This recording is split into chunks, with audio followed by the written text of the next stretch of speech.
Go! Go, go, go! Oh, yeah, there you go. Welcome to the pre-season F1 review Yep, for 2016. this is where we give our great predictions that you can rely on. Like last year when we said McLaren were going to do great. Place to rely on. Sorry. And yes, and we'll try and more seriously, we'll try and explain the new rules and some of our thoughts for this season coming. Pretty much like every year. Yeah, we try. And yes. Some things we'll not get to, and other things we will get badly wrong. Yeah. So let's start with some pre-season testing. All the testing has now been done. And to be fair, they only had two testing sessions. Yes. Compared to the previous 3. Yeah. So normally they do 12, but this time they've done 8. So sorry. Yeah. Well, is it? Normally they have 12 days, but this time they've had 8.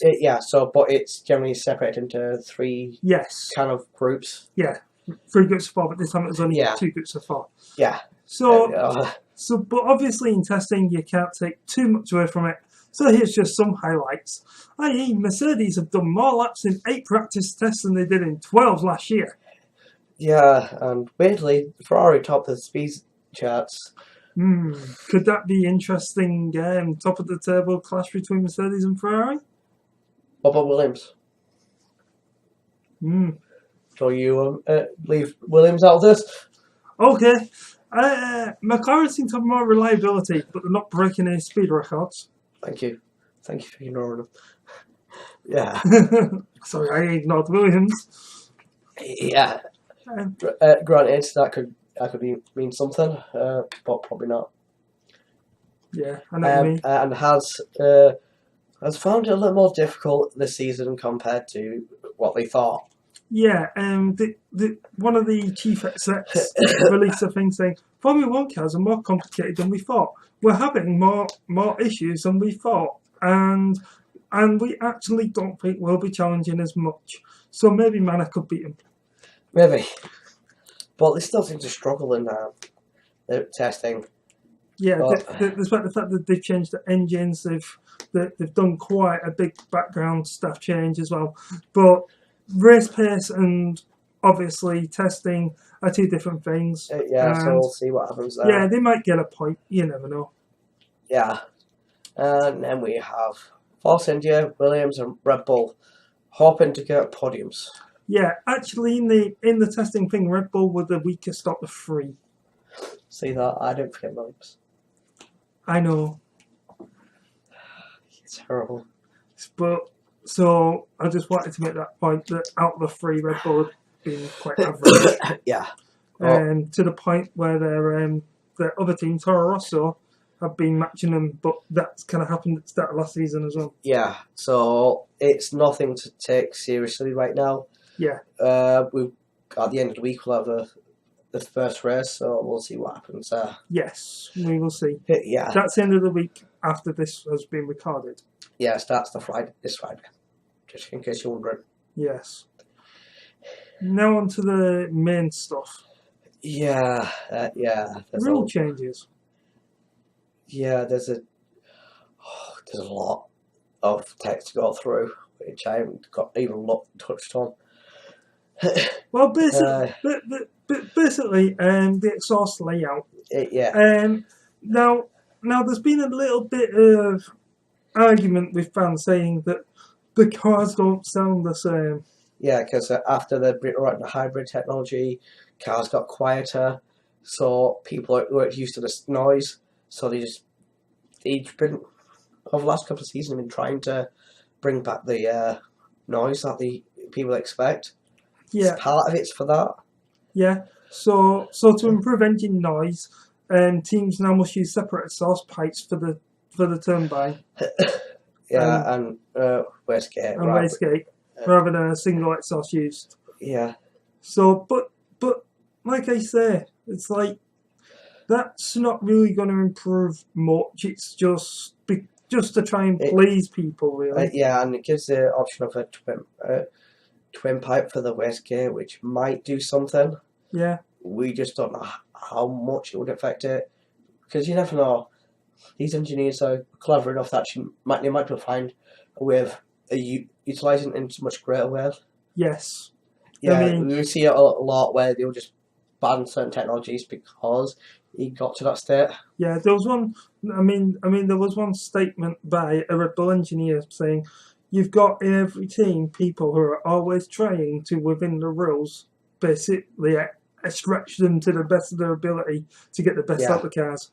So we think that although this might just be about noise, we think that engineers will be trying to get that little extra 2 miles per hour something out the car. Yeah, it might not amount to much, but its potential might be there. That's all we can really assume right now. Yeah. Because there's only 21 races this time.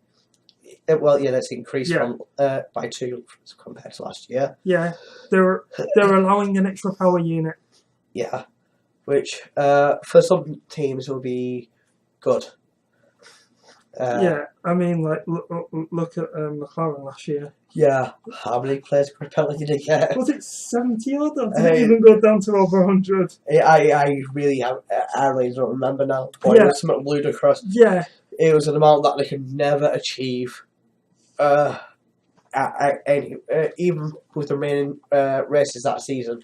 Yeah, the only way they might have achieved it is if they finished first every race and then basically ended up being at the back. And they may have done it in about 5 races. But at that point, they were kind of incapable of doing it, as harsh as it is to say.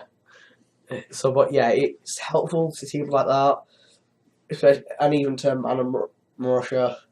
Sorry, Mana F1 now, isn't it? Yeah. They dropped the Marussia, haven't they? I think. Yeah.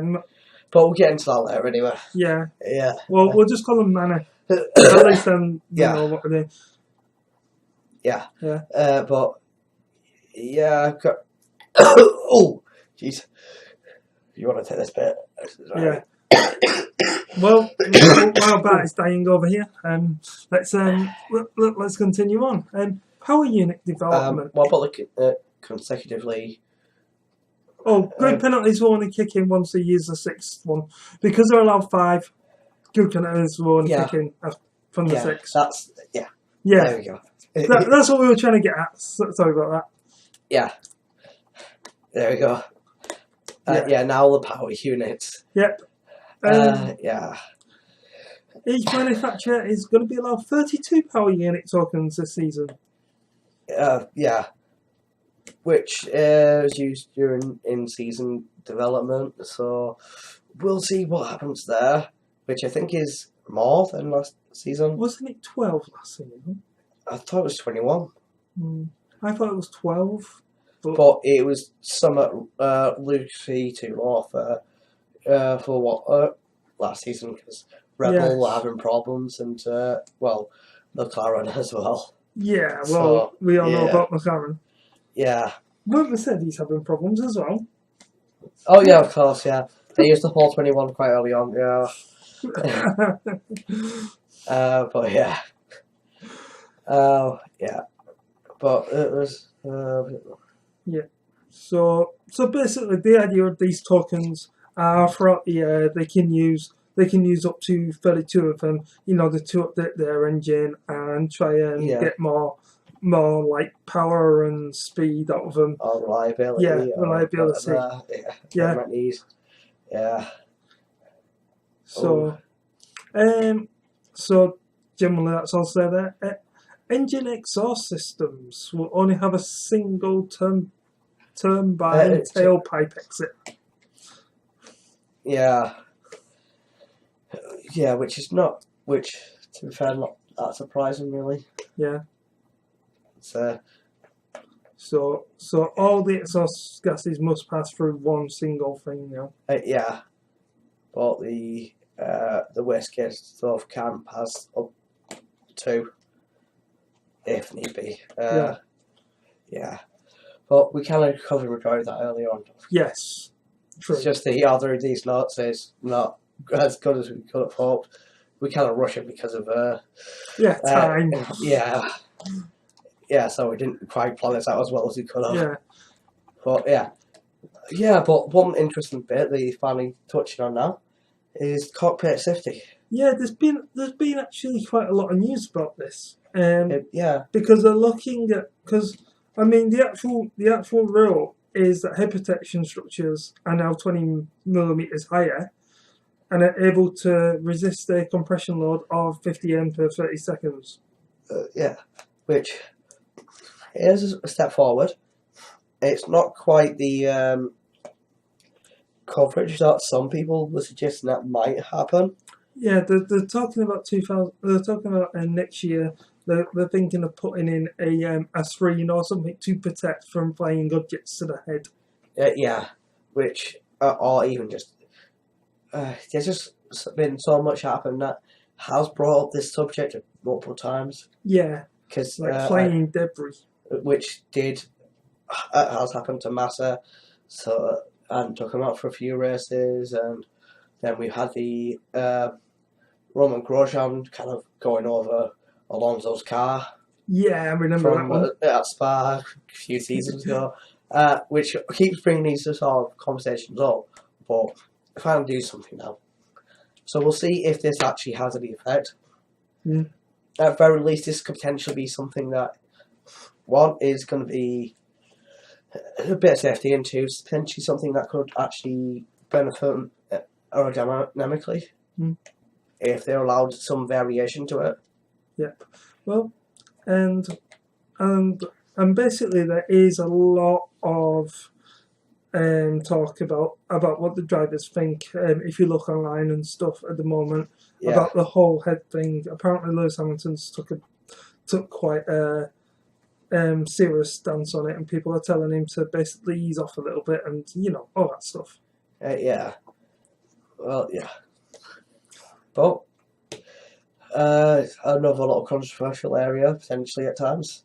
Tyres. Yeah, which has got Pirelli into some kind of hot water in the past, and this potentially could be another one if it's not dealt with right. Yeah, I mean the first one that comes to mind was Silverstone. Yeah, and that year. Yeah, that was a bad year. That was like 2-3 seasons ago now. I mean, to be fair, we haven't had anything that severe. But we still have had tyres kind of going off, but it's not so much. It's like one or two drivers every now and again. Yeah, to be fair, last year the major one was when they risked not doing that tyre stop, and then the tyre just blew up. But there was a nick in there when he went over a corner wrong, and it just kind of fell apart because there was a hole like not appearing or stuff like that. But it's nothing too major. Yeah, but to be fair to Pirelli in that time, they did say that the tyres did have a lifespan, and they did exceed that by more than a couple of laps. But it did also get to that stage where they ended up having to adjust the tyre pressures as well. Yeah. Because of the way things worked. And they wanted to avoid certain scenarios. Yeah. But yeah, but this year they decided to bring in an extra variation to the compounds they're going to bring. Yes. They're going to bring in the ultra soft. I don't know how much softer it is compared to the super soft, or whether they just slightly softer than the super soft and readjusted some of the other compounds to compare. So it feels like there's a bigger variation between them all now. But there's definitely an extra set, an ultra soft to put above the super soft. Yeah, and I'm expecting the ultra soft to basically wear down pretty quickly. Yeah, a hell of a lot more quickly than the super soft used to be. It'll be that last 5 lap Need for Speed type. It'll probably be the sort of thing they'll look at and go, it's going to be for qualifying sort of scenario. Could potentially just be that. So yeah, but they're trying to encourage a bit more variation in tyre strategies as well. So making three compounds? Yeah. Instead of 2 compounds over a season. It's going to be 3 compounds per race, but each team can choose 2 of the 3 and must use 2. Yeah. So they're still gonna have the same scenario. you have 2 tyre options available. Must use your both throughout the season, but before the race starts, well, kind of months before the race starts, say, right, here's the 3 we're taking. For this race. Yeah. Tell us which 2 out of the 3 that you want for that race. Yes. Yeah. And unlike in previous years, where they had to take a set amount of the soft, medium, whatever, this time they can actually go, we want this many medium, we want this many hard. Yeah, then they'll just be allocated an extra 3 by the Pirelli. Yeah, for qualifying, but yeah. So a lot of extra available for qualifying and whatnot, and it could be just kind of. We'll see how it works out because So the weekend allocation is going to be 13. Yeah, rather than the 10 that we had previous seasons. Yeah, but they still get to choose 10. Yeah. So they could. They have to pick at least one of them. At least one of the tyre varieties. So we could go 1 of soft and then 9 of the medium and whatnot. Yeah. They could do any kind of combination like that. Well, from that to the other extreme of 1 medium, 9 soft and whatnot. Yeah, I mean, what I'm expecting, this is just me trying to put a prediction out there, sort of fully be wrong. Yeah, I'm expecting like the mid-range teams to try and go longer. Yeah, and choose more the harder tyres to try and get less pit stops in. They've always seemed like those sort of mid-range teams always seem to prefer that sort of idea. Yeah, and now and now they've got a better idea to actually plan a strategy around it. So I think it'll be an interesting rule, and I'm interested to see how it actually pans out. Yeah, well, it's going to be an interesting look at it. Hopefully it works out the way they intend. Yeah. But another thing they're changing, isn't it, is the virtual safety car. Yeah. Just a little bit. It now may be used in practice sessions as well as races in order to reduce stoppage times. And as soon as the virtual safety car period is ended, DRS will become enabled quickly. Yeah. Immediately. Yes. So that could be. So they might use a bit more sparingly compared to previous seasons that they've had it, or last season really. But also because it is a virtual safety car, they still have to be within a certain distance. So all the rules that we are aware of for it still apply. It's just DRS becomes available immediately after it stops. So if the DRS stops and someone's in a DRS zone or about to approach it, the racing will start in those areas immediately. Yeah. So there won't be like a lap to go. Let's pick us lead. It'll be like, right, you're defending straight away, or you're attacking, or you know. I think the idea is to keep the racing. As much as possible where it is safe. Yeah. But I guess the rules of keeping certain distance, keeping certain speeds will still happen. So it won't be like somebody will be right on the back end as soon as DRS is available. Yeah. But you can imagine people trying to keep to the absolute limit behind that car to use it. So that'll make an interesting thing to see how strategies work out. Well, yeah. But looking at getting much better analysis of accidents as well, because each car's now going to be fitted with high-speed cameras, and each driver will have to wear in-ear accelerometers at each event and all tests, which are attended by more than one team. So it's any kind of testing session that isn't just a single team testing session. Yes. Yeah. So a bit more accident analysis. Yeah. Which is probably a good thing because the more they can work it out, the more they can find out how things are going. Yeah, and it might make might potentially have an impact on handing out penalties as well. Not much of an impact, but it's a chance of Yeah. it being useful that way. And also, if something goes to the stewards, they've got more data to work with. Yeah. Well, they have a lot of data compared to most people anyway, because they'll have more camera angles and whatnot anyway. Yes. But this is just extra that they could use to showcase what was actually happening at the time. Yeah. So I guess they're hoping it'll make for more fairer decisions. As well as working out how accidents have occurred. Yes. Yeah. Well, they're also probably can skip that little bit that we were there, can't we? And we've already explained the pre-season testing rules. Yeah, we just got that's all it is. We just repeated us. We'll be repeating ourselves there. But yeah. And one last one. Qualifying changes. Yes. Now this is slightly complicated, so try and stay with us. The new system will see drivers eliminated every 90 seconds in the closing minutes of each of the 3 qualifying sessions. Yeah. Very reminiscent of any arcade races that you'd find at various kind of arcades and whatnot. Yeah. It does have that sort of feel to it where, as soon as you eliminated, that's your position from the way it sounds. Yeah. Well, but they're still keeping it in 3 sections as well. Yes, they are.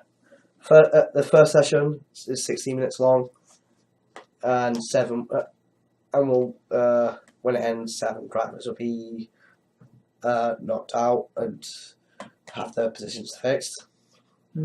Second session, 15 minutes like it was previous years, and the third session is going to be the second session will also have 7 drivers again eliminated, and then the final session will have the remaining 8 drivers. Yeah, doing it as normal. Yeah. Just battling it out. So the last session, instead of it being 10, will be 8. Yeah. So does that... Well, that's something. That's something that's come to mind. Because you know how these one were the top 10 that have to basically race on the tyre they qualified in? Will that mean it'll be the top 8 this time? Yeah. It could be. We'll have to wait and see. It's probably going to still be, if they qualify for the top 8, they'll keep the tyres that they qualified for the top 8 for the rest. Yeah, which will make it more interesting if you've got an extra 2 cars behind you on tyre choice. Yeah. Just a little thing. Yeah. Driver feedback from all this is that they fear it'll make qualifying too complicated for the audience to follow. But I think once you get used to it, it'll be fine.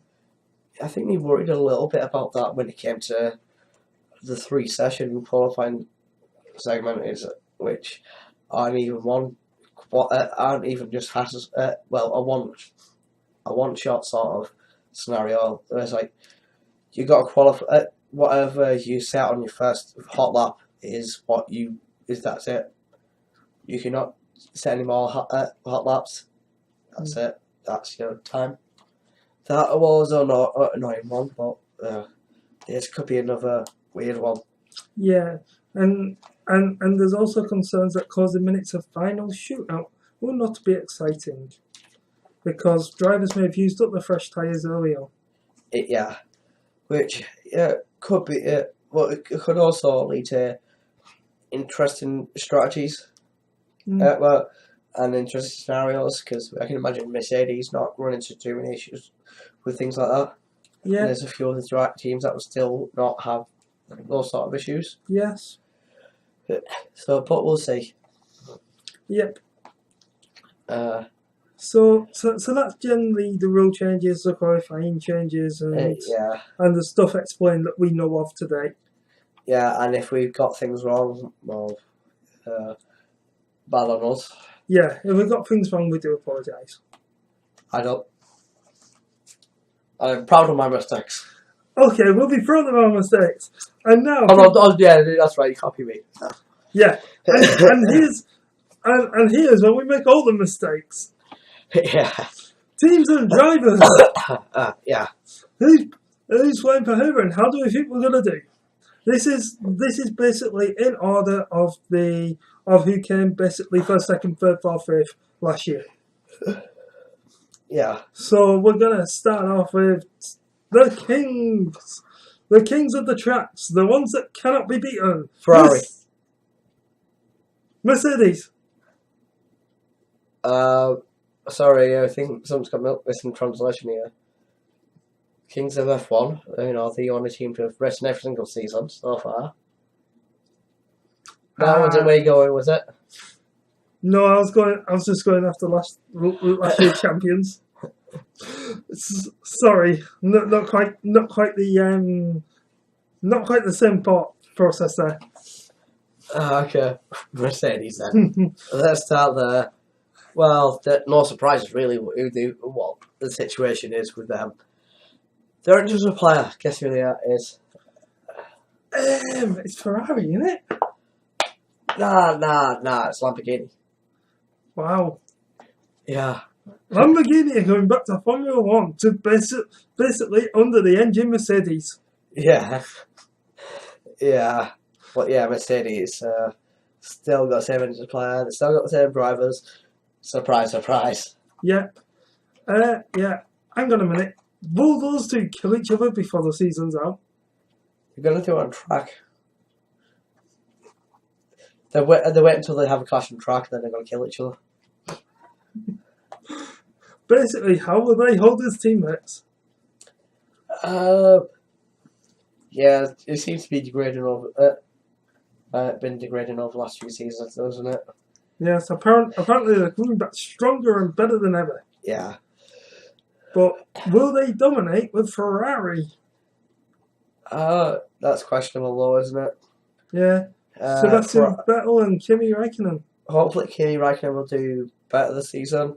Yeah, I mean, Kimi kept having issues when he was doing well, didn't he? Yeah. Car issues virtually all the time. Which probably would have knocked him a bit, and well, we know what he's. We kind of have an idea what he's going to be like when he's not in the mood to race. He's not as good as he could be. Hmm. And when he is in the mood to race, he didn't get good at situations. Hmm. So hopefully he'll do well this season and get better scenarios. Yeah, I mean if he does better, and Vettel keeps going the way he basically did last year, do you think that they would challenge Mercedes? If that does happen, then yes, I think they could challenge him. Hopefully they have the car to not only just challenge them, but really be a serious contender for the actual title in both titles. But it's kind of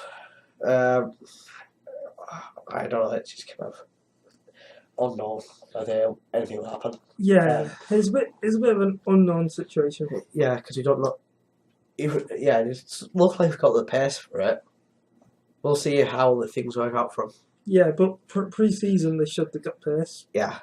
But race pace is a little bit different, and we know that. Yeah. Because there's a lot more to think about. Yeah. Williams.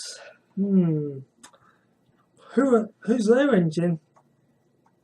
Williams. Williams Engines Limited by Mercedes. Yeah, by Mercedes. The same drivers again. Yeah. Top three teams have changed their driver lineups or their engine suppliers. Top two, not surprising really. Yeah, but they've got an interesting test reserve driver. Was Williams? Yeah. Why's that then? Paul di Resta. He was in Sport a couple of years ago, wasn't he? Yeah. He was in the Sport a few years ago. With Force India. Yes. Yeah, that's right. I just thought I'd throw that in. Yeah, that could be interesting. But, looks like if I thought having Susie Wolf around was a lot more interesting. Yes, true. It's just a shame that she wasn't able to get herself a decent seat and actually be able to race in sport. I think that could have been interesting. Yeah. Because you don't get that very often. Female drivers in the sport. Yeah. And I think there needs to be some more coming in. Yeah. That's interesting. Yeah. So, I mean, basically, Williams might feel the pressure this year. Yeah, I don't think we're going to... Because I definitely know there's at least one team that wants to be around them and challenge them. Yeah, in Force India. Yes. Yeah, and Red Bull wants to be back up there. Yes. But given the testing kind of credentials for this season, that doesn't seem as likely. But you never know; they could be holding back and not want to reveal the full capabilities of the car. Yeah, true. So Force India and they could. I reckon third is realistic for them. Yeah, but it's also realistic for the other two teams as well. Yeah. So on to Red Bull, who's actually got a new engine, kind of. Yeah, it's still done by Renault. Yeah. Or it's the Tag Heuer brand. Tag Heuer brand. Yeah. Of it, which is a watch manufacturer, weirdly. It's a what? I believe it was a watch manufacturer. Oh, right. But it's still run by Renault. Yeah, it's still one of their branches. So it's also something I'm actually questioning. Going because because of knowing where the brand is, it's like, could it be what they want out of it? But it's with. Renault's just come back into sport, so their engines are not going to be the best. Maybe that's why they've gone with a different branch of Renault. Yeah. To try and get the best. Yeah, so there's less, Yeah. They would have gone with a different engine supplier, but they know full well that they outright not get the best potential engines. I mean, they were even talking to Honda at one point. Yeah. But Honda said something very interesting. We will only deal with one team. We will do things the Japanese way. We will not hire anybody from. But we'll come to that when we get to McLaren. But yeah. So they're stuck with Renault again, and pre-season the actual pre-season testing didn't go that well. But. Like we said, they could just be holding back. Yeah, but it kept with double D's again. Yes, they have. Yeah. Daniel and Daniel. Yeah. Both spelled differently, so you can recognise them. Daniel and Daniel. Yeah. Yeah. So. Kvyat and Ricardo. Yeah. So. I mean, like I said, two good drivers there. Yeah. Best at times when we've got situations like this where they're trying to get themselves back on track, best to keep the same drivers. People who know what's happening with the actual team. A bit of stability is required at times in some areas, and that's one of them, which is good. Then we have Force India. Yeah. Who could do really well this season. Yeah, they've got ambition. I will give them that. Yeah. I mean, they came fifth last year, and that was good. And like I said, if they had less reliability issues, I reckon they could have beaten Red Bull. Yeah. It was only the fact that one of the cars kind of went out like half the races last year. Yeah, it's a bit unfortunate, but they've also kept with the same drivers as well, which is going to help them a lot. Yep. A lot of the teams feel like they just kept the same drivers. So it's going to be interesting. But let's talk about Lotus. The lack of Lotus. Who are Lotus? The team that now that Wolves once Benetton, then became Renault, then became Lotus. Now it's gone back to being Renault. So does that mean they're going to go back to Benetton in a few years and continue their slide backwards? Not likely. But yeah, they've brought in Kevin Magnussen and Julian Palmer, which, yeah, Kevin Magnussen was always a driver that was up there, but never felt that he was. Never really set the world alight when he was driving previously. He did decent at not Mercedes, McLaren, but he was also outshone by his teammate at the time. So yeah, and Julian Palmer, he's from Formula 2, is he? Yeah, he is. So yeah, and he has got a reasonable reputation in racing. So it'll be interesting to see how he takes a step up. Yeah, but it's gonna be it's one of those where it's gonna be interesting to watch to see how Renault deals with coming back into the sport. Yeah, and like I said, they're kind of an unknown case. So to say that they're going to be high, low, medium. They could potentially be the dark horse of the season. They could end up above it. Challenge them for the season for the titles, but they could also be struggling for pace. Because we know what happened last time we tried to predict how well a manufacturer would do. Yes, true. But I would have more hope that they would do well since they have been working on engines. Yeah, particularly with the Red Bull and Toronto. Yeah, so it could be something. I reckon they're going to be challenged for mid-table quite comfortably. Similar sort of places where Lotus was anyway. Yeah. Well, like I said, I'm going to predict that there will be somewhere mid-table.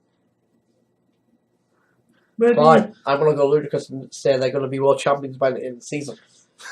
They're going to be world champions after the first race. So that's taking it too far. I think that's taking it too far, but good on you for trying. Yeah. And since we mentioned Toro Rosso, why don't we talk about Toro Rosso?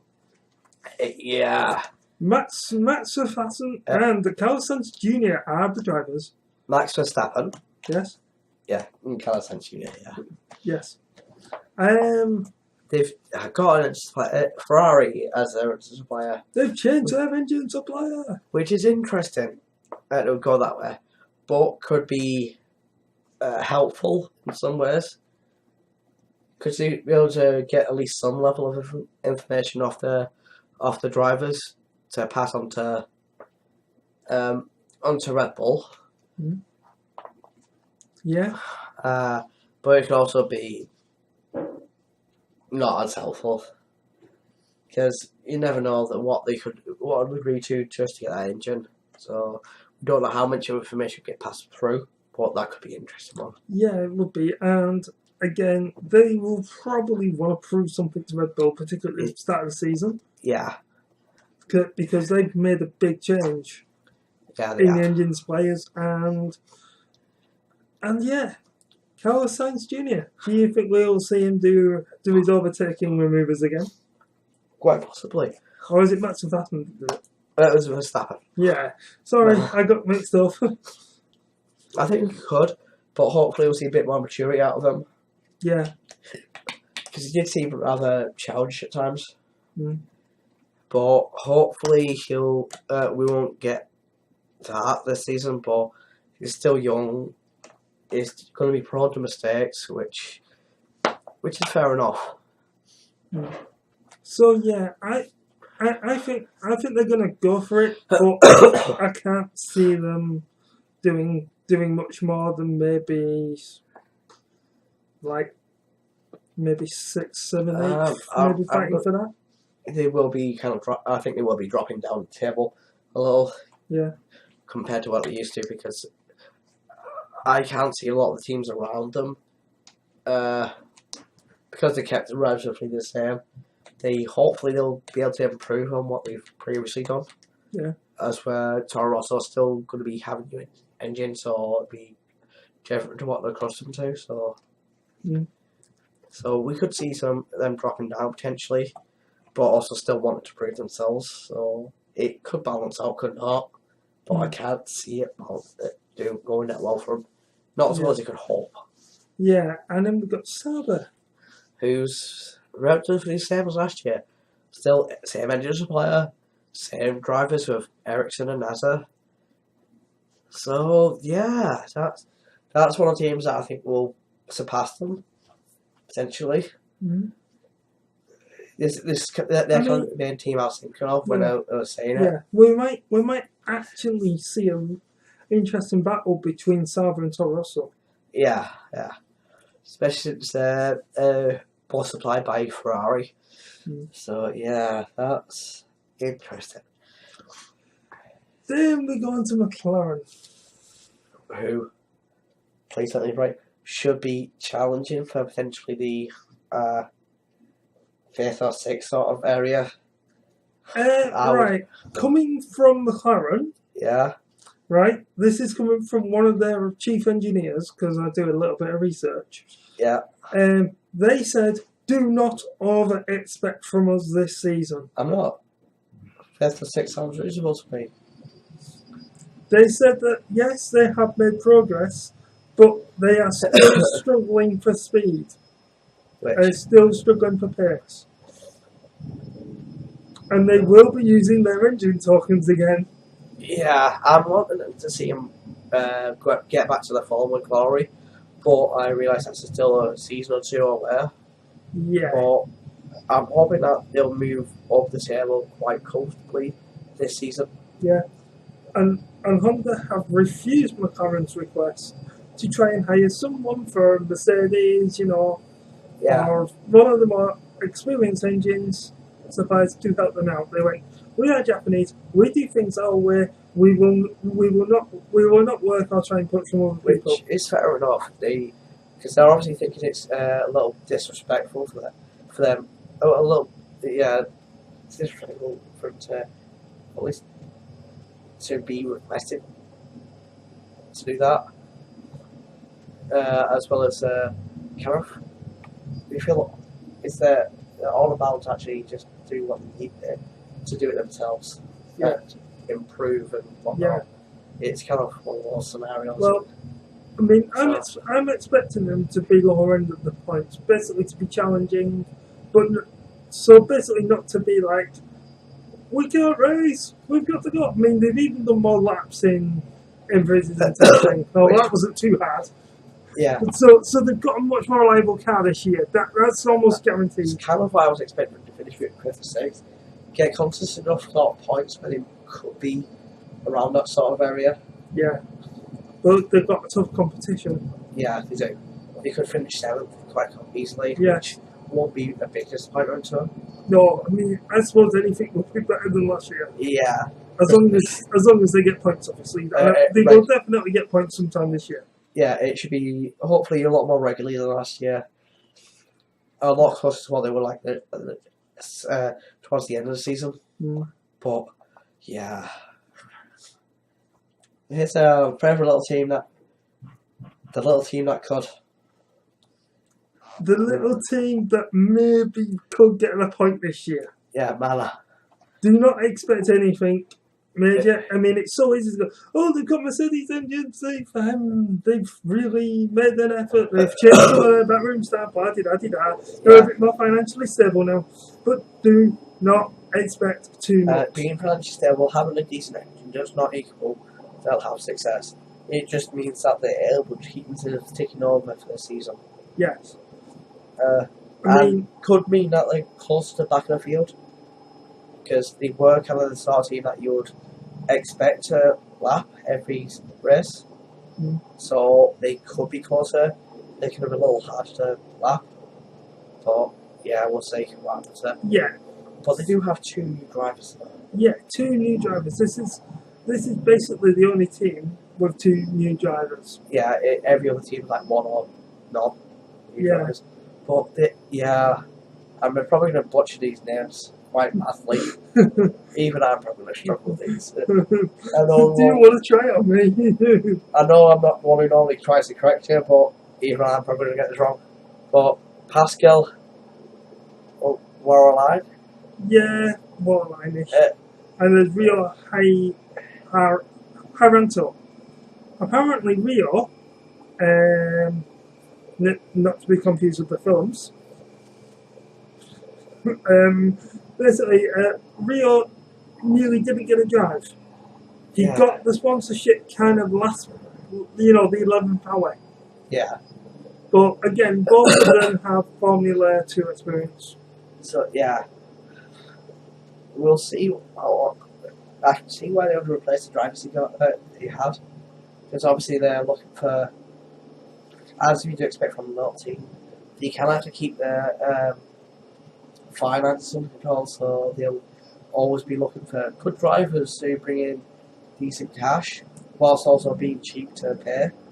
Yeah, and also apparently because they are using Mercedes, I think they're going to kind of join Mercedes and driver program and basically have a little bit more to do. And also their transmissions are being helped by Williams.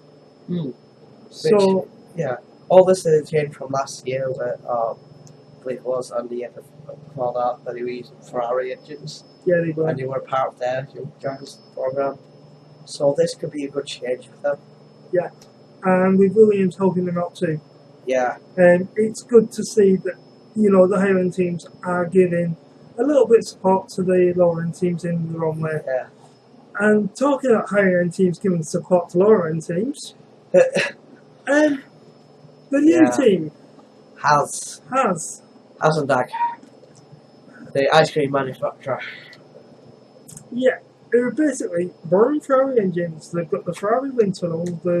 It's basically become the new Ferrari. They've basically got almost everything apart has been essentially developed in with Ferrari, so it could be interesting. People are worried about how much they're getting from Ferrari. Yeah, but the amount of technical issues they've been having in season testing have basically caused, as I mentioned earlier, one of their chief execs to say, this is going to be tougher than I thought, and I don't think you can expect much. So, it might be Mana versus Haas at the back. Although I kind of doubt it. They seem like they've got enough financial backing to be able to do better than what they currently could do. Yeah. Like I said, it's only a potential.